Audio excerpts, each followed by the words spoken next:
എങ്ങനെ ഞാൻ ഉറക്കേണ്ടു, എങ്ങനെ ഞാൻ ഉണർത്തേണ്ടു. ഈ ചിറ്റ ചേച്ചിയുടെ കാലിലാണ് മുൻപേ കണ്ടത്.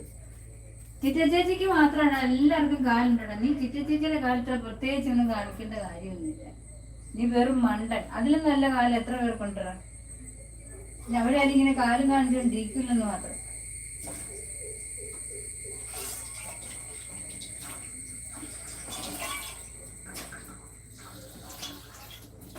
ഈ നല്ല കാലം എല്ലാവർക്കും ഉണ്ടടാ. അതുപോലെ എല്ലാവരുടെയും കാലം. മനസ്സിലായോ? ചിറ്റ ചേച്ചിക്ക് മാത്രമല്ല കാലം. മനസ്സിലായോ അപ്പൂ?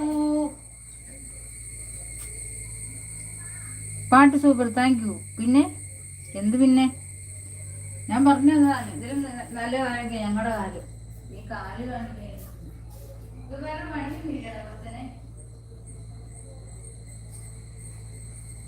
നിനക്ക് വേറെ പണിയൊന്നുമില്ല.